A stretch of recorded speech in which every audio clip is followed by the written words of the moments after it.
Hi, you guys. Thank you for coming to my workshop. This is awesome. This is my first time in a long time presenting, so sorry for my nervousness. Can you see my screen? I'm sharing the screen right now. We can see it. Okay, can you see Life's Forks? Can you see Life's Yep. Forks? Yeah. Yep, we Sorry. do. Awesome. Yeah. Give me 1 second to move my screen around. Awesome. Okay, well, thank you again for, like I said, coming to my workshop and welcome to the Lead Conference. This is a wonderful opportunity for you to get to know yourself more and go out as a leader and impress everyone. I have been involved with leadership for a long time. I took a break and decided to do some personal um, understanding and perseverance. And this led me to this workshop and meeting Andy and getting my word out in a nice package for you to understand. So we're gonna just really go right into it. So life's forks and how to champion your strong self through strong choices, your authentic self through strong choices. What we're gonna do today is we're gonna first go over my little background. Who am I? I'm Marcus. I'm a Seattle-born native. I come from a big family, two brothers, one sister. My parents have been together for 44 years. I am 43 years old, so you can do the math. I'm a senior in supply chain management. I've been married for about 5 years, and I share a birthday with Colin Kaepernick. So that's a little fun fact about me. I also really love Ivers. So if you guys know Ivers, you know that this is some good stuff right here. So what we're going to do is we're going to use the annotation Zoom today, and as well as a couple other tools, just so I can engage with you more.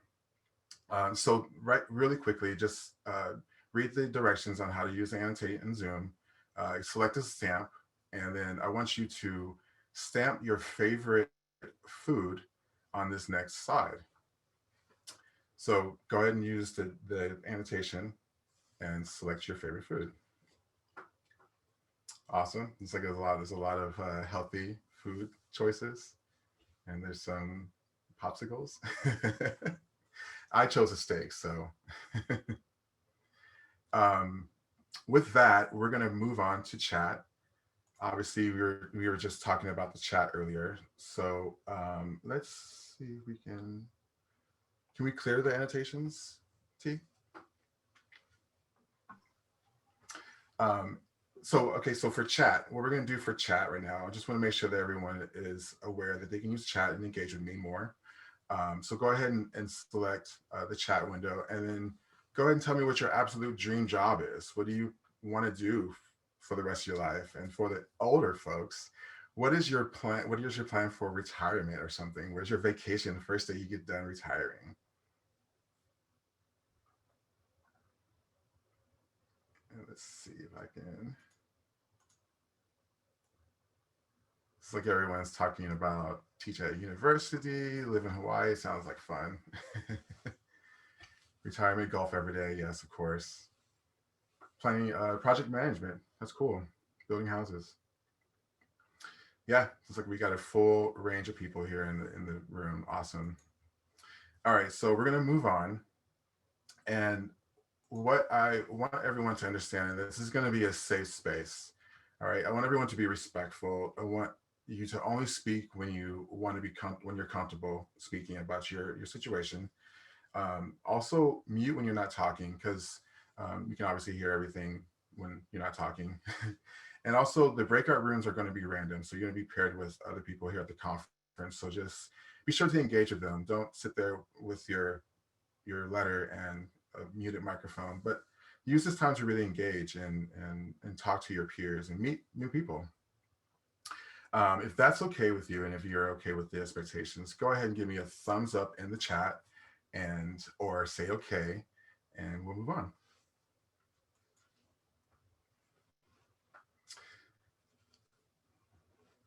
Cool. Thanks, everybody. All right, so let's just jump right into it. You guys have heard forks in the road, right? This is the metaphor for a huge decision, right? The decision that really just changes your life or puts you in the perspective of who am I? What do I do? at this part of my life or this fork in the road in my life. Um, think back when you're like a kid or a teenager or a young adult. Jog your brain a little bit. Think about a time when you felt proud and you felt rebellious. Was that really you? Was that you in the general sense? Think about how authentic you were at that moment, and when you made that choice um, to make the left or right. Just like this picture right in front of you, there's a fork in the road moment. You either go left or you go right, or you go up or down.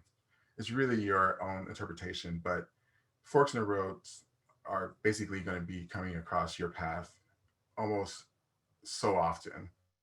And really, like as a young person or in my age of 43, you're going to come across forks in the road all the time. But it's really how you manage them. How do you manage your decision making? How do you manage your ability to just love yourself through the decision and keep going on that certain path?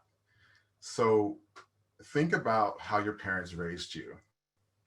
Do you think your parents really raised you to be the best human being ever?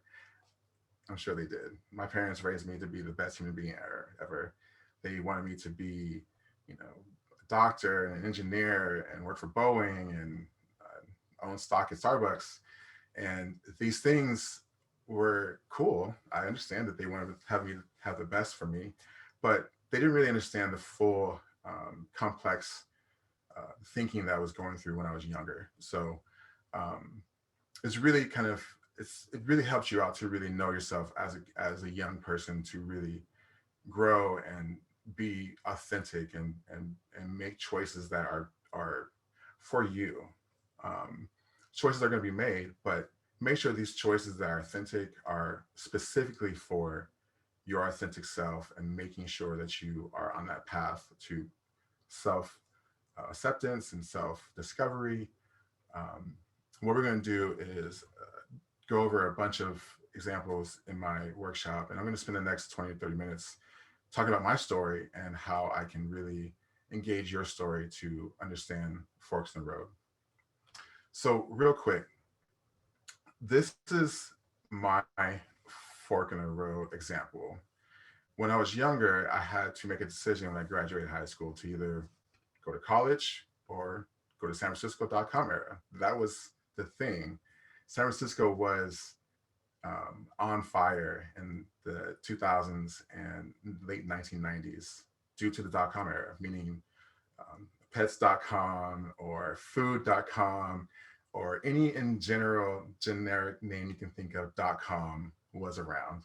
So during the 90s, I went to San Francisco and decided to take that route. Decided to go the SF.com way and say, I'll do college later on. Hence why I'm in college right now.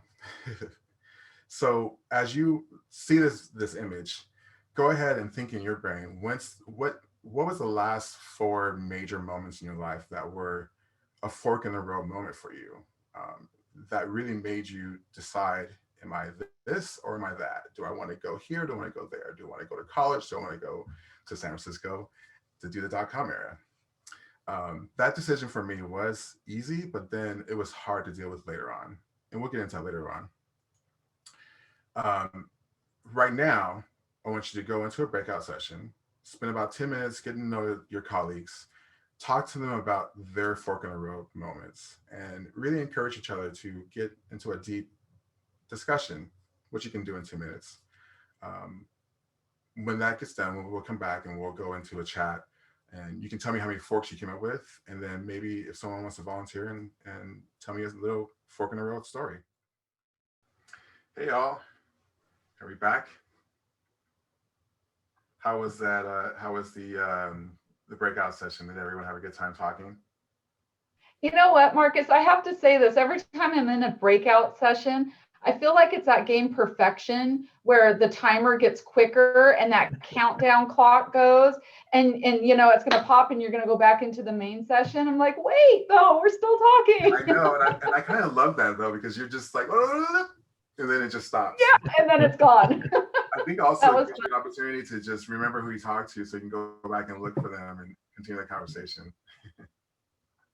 Awesome. Well, we're going to continue. Is there anyone that came up with 3 forks or 4 forks. Was that a normal answer? Go ahead and tell me in the chat. I came up with 4. There was 3, and then there's 4. The 3 were really major, and then 4 was not. So obviously the 4th one was it's kind of major, but yeah, you know,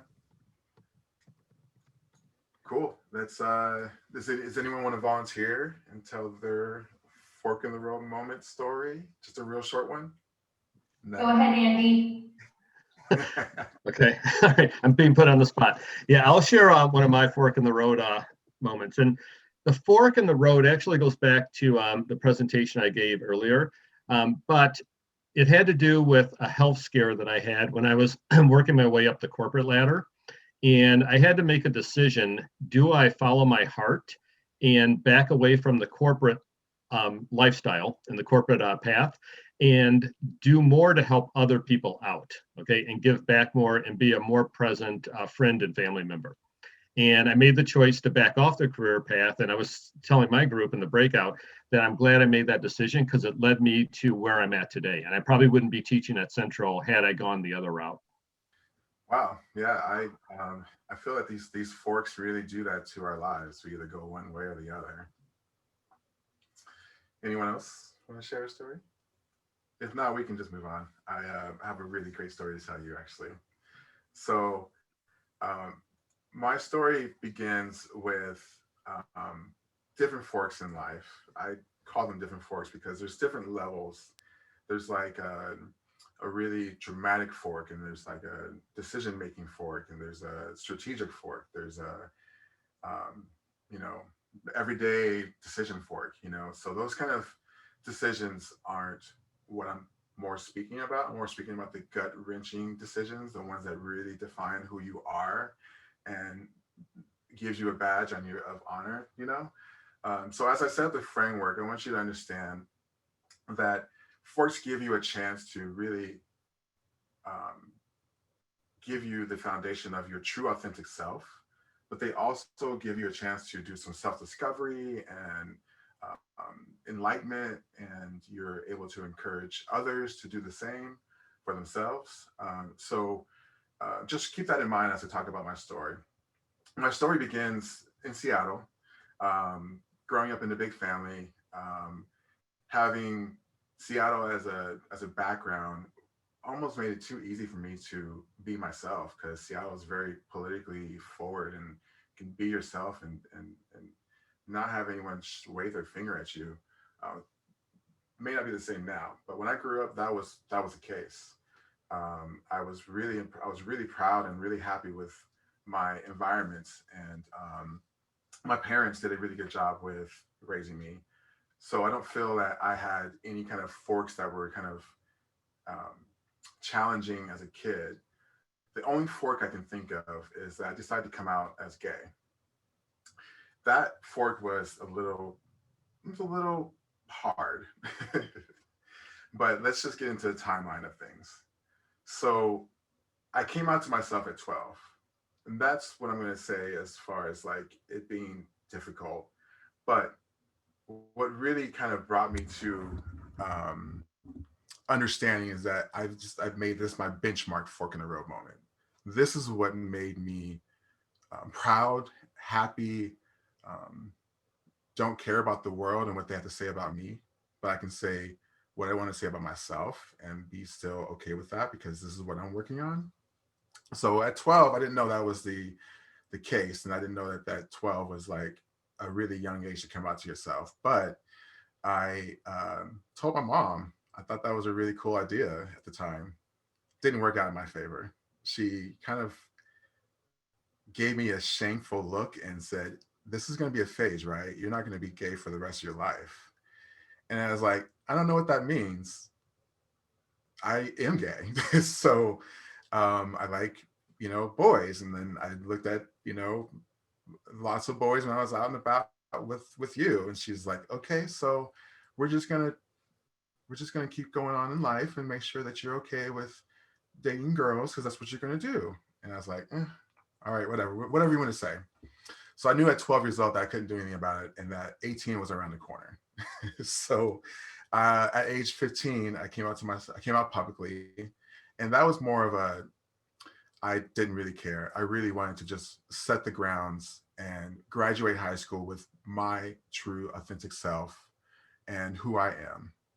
Coming out at 15 made it a lot easier for my friends and family to love me and know who I am.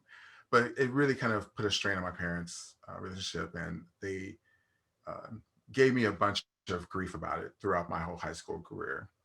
Um, when I graduated, I decided to move to San Francisco. Hence why the example earlier was so easy for me to make, because I was like, get out of Seattle, go hang out with your people in San Francisco. So I did that instead of going for a college career. And you know, that benchmark fork in the road moment that I had at 12 really prepared me for that moment at 19 to move forward. After I moved to San Francisco, I really, really, really felt that I am a relationship man. I need to be in a relationship. So at 23, I met my future husband, Graham. He's such a wonderful guy. I love him so much. He's fully supported behind me for everything in the world that I want to do, and college as well. So at 23, I met him, but at 25, I decided to go back to college. Such inspiration from him really kind of drove me to that that corner of education and getting to know myself a little bit more in that field. So fast forward a little bit, we are still together. We're 19 years together, and at the age of 37, I married him. That was the same year that it became legalized, and we chose the date around Gay Pride, which is June 25th, to kind of like just commemorate everything that happened, and also just let people know this is what we're going to do to get all of our people together and love each other and be there for each other, right? So with that, he was so supportive that I decided to bring up the idea of moving back to Seattle. Let's move back to Seattle. Let's go up to the Northwest, spend a year, and if you enjoy it, I'll enroll in school, and I'll just continue with school up here and finish it. He loves Seattle. I found out that Central has a wonderful supply chain program, and I decided to pursue it. And he is fully supportive. So um, my benchmark fork really has been a lifelong lesson, and as well as a benefit for me to just pursue and not look back. So with that, we're going to talk about a way you can visualize your fork in the road moment.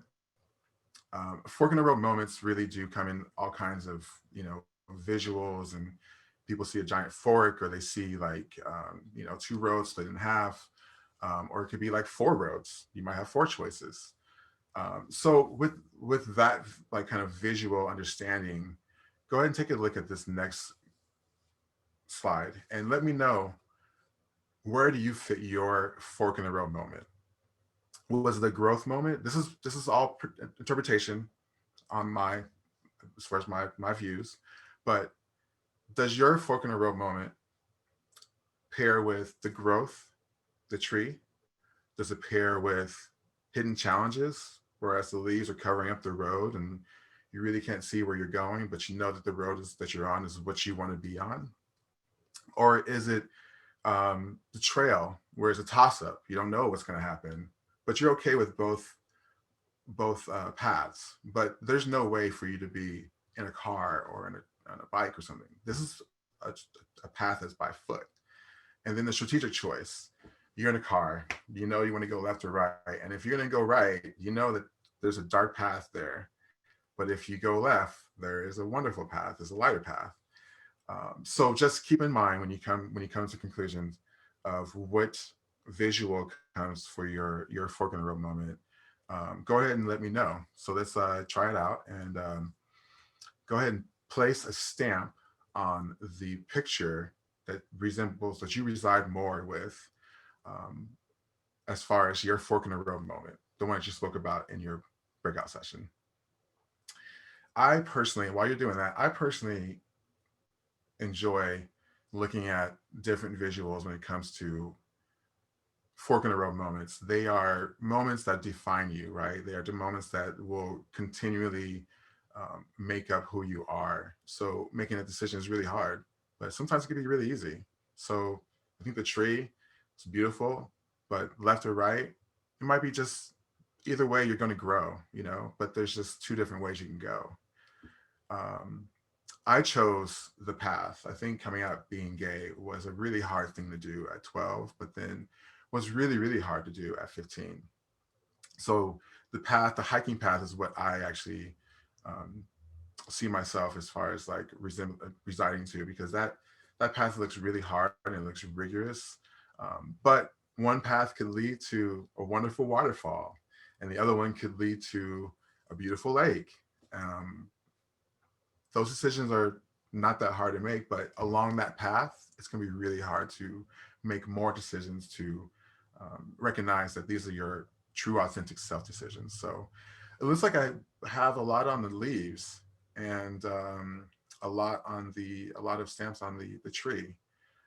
Is there a reason why people put the leaves? Anyone want to tell me in chat, or speak up? You can unmute and tell me.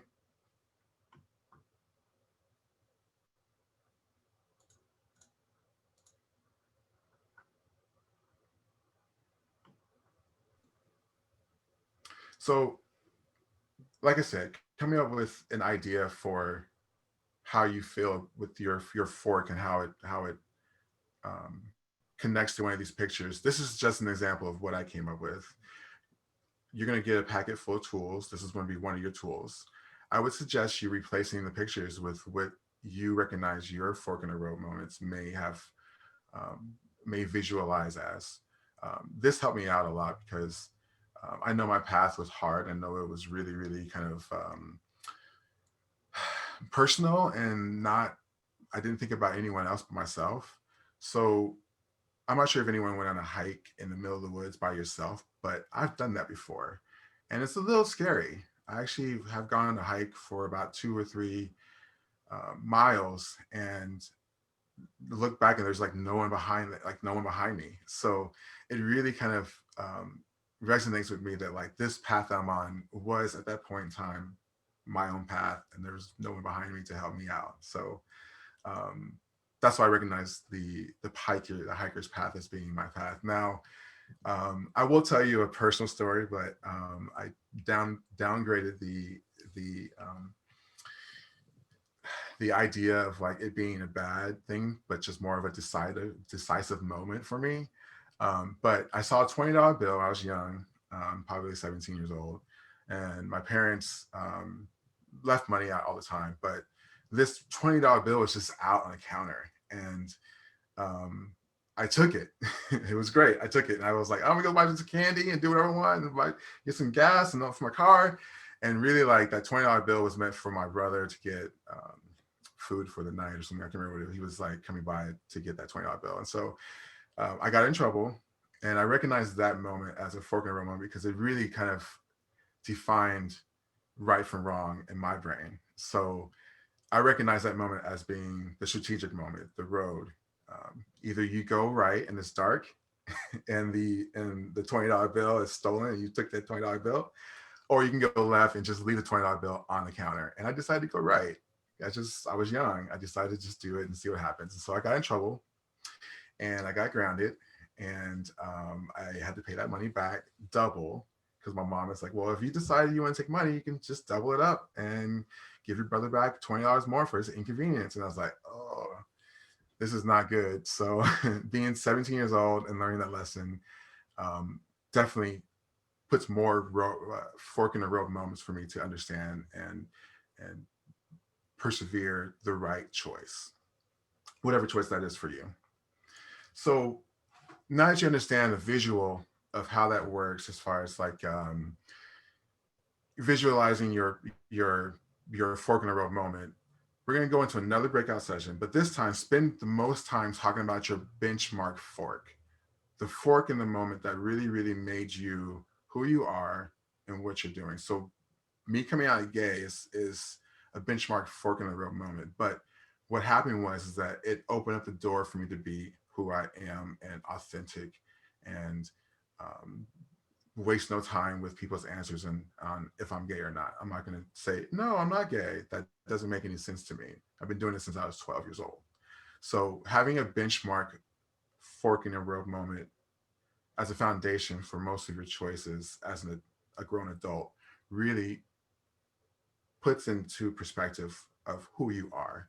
So take 10 minutes and let's talk to your breakout session partners again. And this time talk about your benchmark fork, and we'll come back in 10 minutes. So, all right. So, benchmark fork. Did anyone have any really good benchmark fork stories? And I really want someone to talk and to let me know. Chat's great, but like, let me know what your benchmark fork story is. I gave you mine. Anyone? I'll jump in. I'll jump in. Okay. We were fortunate enough to have a group of ladies, and so we talked a bit about how COVID has changed our life, but also how a divorce can really change your trajectory and where you're going, and how it can, highlight what's important and give you that fork in the road where you need to make some decisions about what you're going to do in the future. And what would you match that up with as far as like, I mean, you may not be the person who's going through the divorce, but what do you think a divorce in those 4 pictures would kind of match up with as far as like difficulty and going through it? Oh, definitely the road with the storm for sure. I mean, it's unknown, right? And that picture is not necessarily doesn't represent a bad, situation or a good situation. It could be, divorce or not divorce, or diet, not diet, any kind of decision that really kind of you can see strategically, this is what's going to happen. So that's why I like those visuals. They really do put my decision making in perspective. So your benchmark fork is a really important fork, and there's different forks that come in your life. And like I said, me coming out was my benchmark, but moving to San Francisco was also not a benchmark, but more of a strategic decision, and then marrying my husband was my, this is my growth, fork. And then I would say like the leaves were probably like my college decision. I'm not sure if this is going to work out, but I know the path is there. So using all 4 of those visuals really do help me put into place the different forks in the road, and how life is just going to keep throwing them at me. So you really got to be prepared for your next benchmark fork, or your next strategic fork, or your next embarrassing fork. You decide to make the wrong decision. I always believe that no decision is the wrong decision, but to really just go for it and see what happens. And if it's the wrong decisions, you won't know until you're actually in the middle of it, right? So don't really like don't put yourself down, but just really go for it. Really quickly, we're going to go into the last part of my workshop, and that's the forks worksheet. This forks worksheet you'll be getting with your packet. I'm sure they'll forward it to you somehow. I'll have Michelle forward it to you, and also put it into the chat. But this particular worksheet I developed for you to help yourself recognize these forks, and then explain to yourself how important they are, and how they truly make you authentic to yourself. But then you also make a decision that's going to reflect on your whole life, or reflect on temporary life, or your school life, or education, or career life. So all these can be really form fitted onto this particular worksheet. What I'm gonna do is let me go through each section real quickly. So what I did was I listed the age. Go ahead and list the age, and list what fork in the road moment that was at that age that you define as a fork in the road moment, and how important it was to you. And I would really go for a good span of your age. If it's from like 10 years old to now, it really does give you kind of a really good perspective on how to look at your next fork in the road moment. When you go from there, go to the next section, which is what does each fork represent? Think about those 4 visuals. Use those 4 visuals to kind of guide you on this answer, and just really put a short answer down. Just the leaves, because I couldn't see what the road is or whatnot. The next section is going to be on a scale. Now this is a target. You really want to make sure that you target your your authentic self as a 10. Like if you chose a fork in the road moment that is very, very important to you and to your life, go ahead and put that as a 10. I think that coming out of gay and understanding myself was a 10. Um, Sorry, 1 second. Let me get my chat window back up so you guys send me chats. Um, and I would say, you know, when it comes down to it, the target is really important because you have to really focus on those fork in the road moments that really do make up who you are. So go ahead and rate your fork in the road moment, and then if it's an 8, if it's a 7, 6, it's really just for you to know and how important that decision was. And it's a way for you to write it down and write your thoughts down. It might change later on in life, and some people make fork in the road decisions and then they pretty much are reaping the benefits later on in life. The next section to this worksheet is going to be the explanation section, which I did not do on my PowerPoint. Oh, there it is. I would say this is a very personal section. This is explaining why the fork got the rating. Be honest with yourself. Be really, really honest with yourself. And if that fork in the road moment isn't the moment that you define as your authentic, true self, but well, make a note why. Make a note what decision you should have made at that time. And also make a note on how you can make a decision easier next time. This is a really personal section, so I would, this is small, 3 lines per fork in the road. But I would say go ahead and start like journal entries with this, maybe conversations or whatnot. And once you get to that point of understanding yourself, then you can just go right into getting into understanding yourself in a leadership position, and knowing why do forks matter. Essentially, forks matter because you just have to know that like these moments in life cannot be passed up. And if they are passed up, then you'll recognize them as a fork in the road moment that was passed up and not utilized to its full advantage. Being gay and coming out at 12 wasn't really like a strategic thing. It was just like a feeling thing. At 15 coming out, that was strategic. I just didn't want people to understand. I want people to understand that, like, make a decision, but make an authentic decision that you are happy with. When it comes down to it, pose a question to your peers. Why does this fork in the road matter for me? Like, why am I doing this? And maybe your answers will come back different from your friends, but at least you can talk to people about it and recognize that these forks really do matter. Sorry, I'm getting a little nervous here. The last couple of things, foundational concepts. What I learned was that understanding your root really does participate in your authentic self. You are going to understand yourself more if you go back to your root and you understand your parents and your environment that you grew up in, and your household rules or whatnot that your parents made you follow. The next thing I would say is channeling your spirit. Your inner spirit is very delicate and vital for you to understand and know. Spiritually or emotionally, you can really get a connection with this type of thinking, knowing that fork in the road moments define you. Channel that inner spirit in you as well, like understand yourself a little bit more.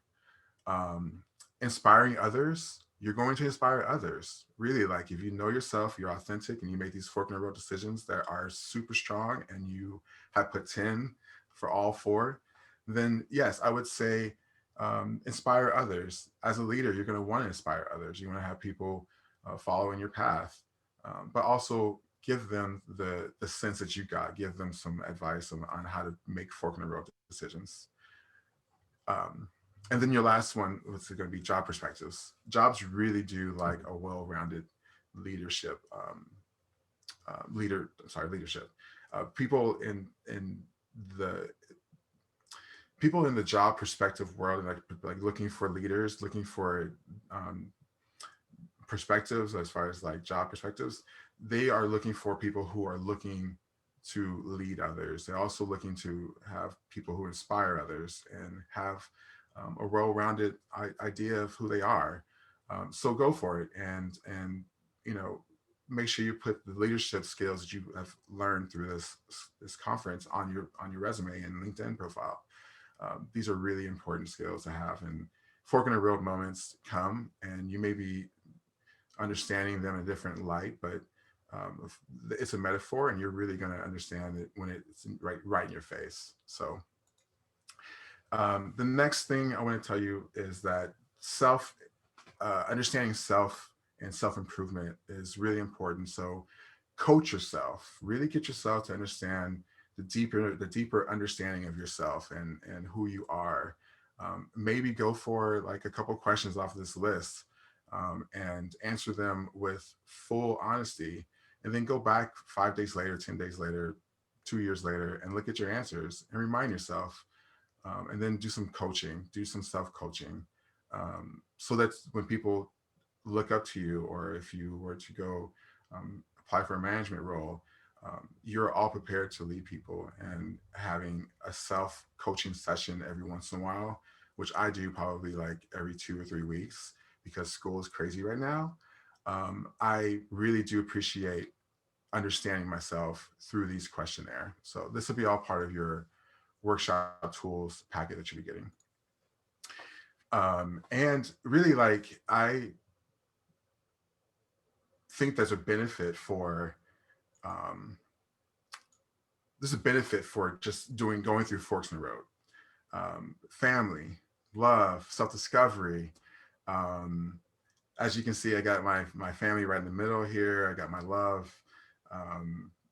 The family photo with the two people on the right is my brother-in-law and his wife, and then Graham's mom in the middle. And I have the king picture because I just think that, like, you go through these motions, you go through these forks in life, and they really have to be decisions that you make for yourself. So I feel like I'm riding a high wave now, and kind of sort of made myself a king in my own household by making myself happy and authentic. Not saying that being gay was that decision that made that, but I think it really made it to the highest level of benchmark decisions that I have made in my life. And you know, being authentic for a leader, it really does help. I've done some studying on young leaders and how young leaders develop, and it's all about frameworks. You really want to work inside out. If you're feeling something inside and you work that feeling out, and that feeling is knowing that leadership in your heart is where you're gonna end up being leadership within your community or your job or your career or household. Understanding these theories as far as like servant leadership theories, or just a leadership development kind of framework, it's going to help you with fork in the road moments, and fork in the road moments help you with leadership as well. So that's why I think being a leader with an authentic behavior is awesome. So and tips and tricks, I would say have a second opinion. You know, don't make a decision without having a second opinion. Sanity check, make sure you're not going to go crazy with your decision. Going crazy is one thing, but if you're if you haven't sleepless nights and you can't figure it out, just entrust in a friend and ask them, you know, this is the right decision. And I would say, you know, sleep on it. I think that sleeping on decisions is a really, really good tool to have. And a friend of mine told me to sleep on it one time. And I was like, what do you mean? He goes, sleep on it. And if tomorrow you feel the same way, go for it. And if you have doubts, then at least you have time to figure it out, and it's not the same day decision. And keep some information for yourself. Really, like 12 years old was a wonderful time for me to come out, but I think that it might be a little bit early. It might be a little bit early for me to tell my mom. It might be a little early for me to tell people, but I think telling myself was perfectly fine.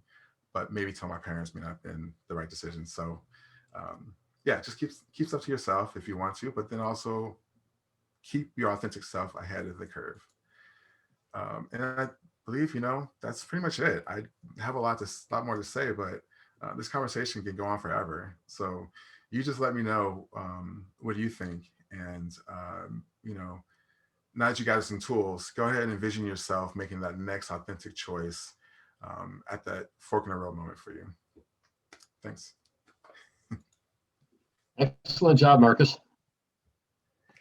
Appreciate it.